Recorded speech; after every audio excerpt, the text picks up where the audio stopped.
Hello guys, welcome once again to Think Tank TV. Now, the Martin Ameahule faction of the Rivers State House of Assembly has keeping true to their words by taking an action against Governor Fubara, the governor of Rivers State. Recall that about 7 days ago, they gave an ultimatum to Governor Fubara to represent the budget in their own faction of the Rivers State House of Assembly, and this was coming on the heels of the appeal court judgment.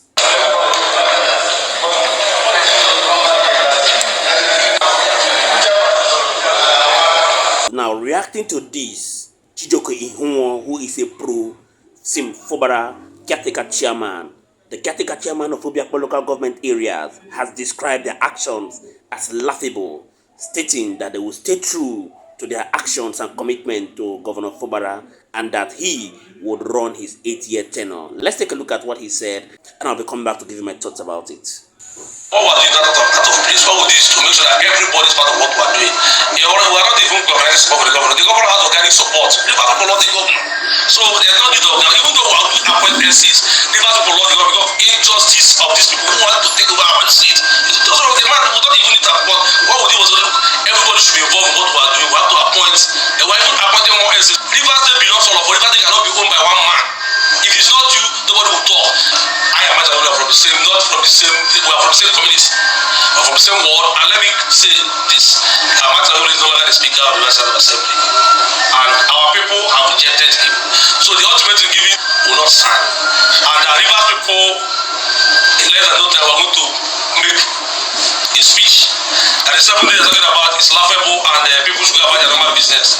The governor, we all voted for him, so we should not be afraid, and we should go about their normal business, and be rest assured that what has started, we're going to end it. Fubara will be governor for 8 years.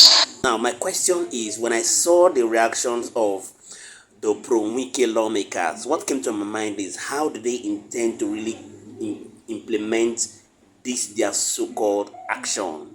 Yours truly, a Channels television representative in Rivers State, has given us a full detail of what and how they intend to bring this to bear. When we came, we didn't know what was happening.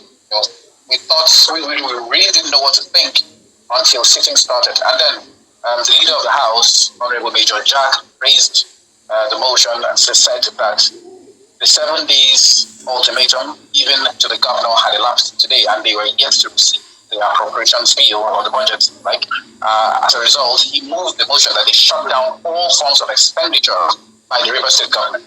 And this was followed up by a supporting statement from the Deputy Speaker, Ameahule, and then this, let's say, de facto spokesperson of the House, Amy George, quoted section 122 of the Nigerian Constitution, which basically says that if at the beginning, if the appropriations bill has not been passed at the beginning of a financial year, the governor can authorize the withdrawal of monies from the consolidated revenue fund of the government to carry out the expenditure of government, as long as this does not extend beyond 6 months. Basically, this is it. And that is what the House is standing on. They said 6 months have passed, because January till now, this is the 7th month of the year. And so they're shutting it down. Afterwards, I had a conversation with Honorable Amy George, asking what's the implications of this particular motion and this particular development. And said basically, anybody who touches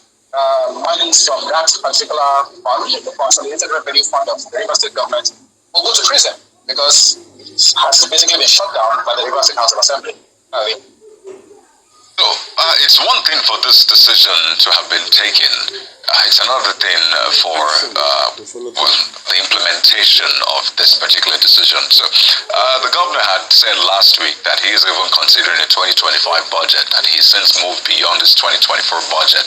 And to him, he reiterated that he doesn't see this assembly as existing. But what will be the implication of this in reality? As I said, it's one thing for the State Assembly to make to move that motion. It's another thing to see the implementation. So what does this mean in terms of monies for projects? Is it money to pay salaries, monies to run the government, and for the governor as well? Yes, the question you raise is a very germane one, which I actually tried to get answers from some senior members of the assembly here, and it looked like what I understood was that by the resolution of the House, they would now pass that resolution on to the authorities in charge of remitting money to the River State government, as well as the banks. They were telling me that the governor has immunity, so definitely nobody can touch him until he's done with his tenure. However, those who deal with the governor, the banks, civil servants, people in charge of finance, by this resolution would no longer have the legal backing to remove money from the consolidated revenue fund of the states, or even remit money from the FAC to the River State government, because in their eyes, the state has been operating without a budget since the start of the year. So I don't know how this will be enforced separately, but if what I've been told is anything to go by the resolution itself, it means that the FAC would no longer send money to River States, and we could see a shutdown of projects, ongoing projects. We have the Ring Road ongoing right now. I don't know if that will continue. Some other projects that have supposedly been budgeted by the River State governor and the River State government in general. It looks like they will no longer be financing for any of these projects. So, the coming days, coming hours, I shall say, will be quite vital. But just on a final note, Charles, speak to us about the atmosphere in Rivers State. All of this political drama. It looks like the Rivers people are not new to this, but this has taken another dimension. It's a Monday. What is the atmosphere like in spite of all of this drama?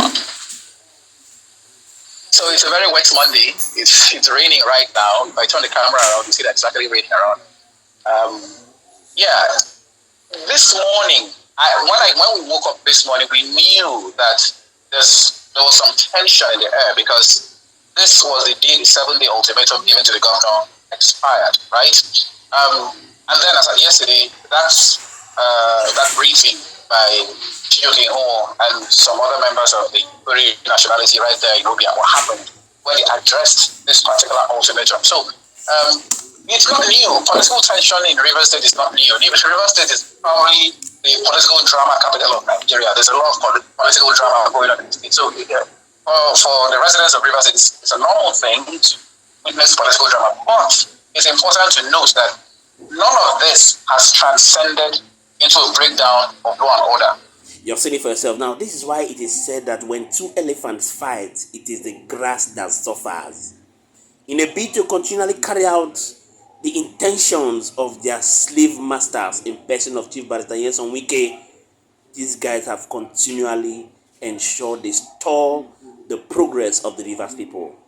Of course, when they stall the development or the continued implementation of projects in River State, what have they done?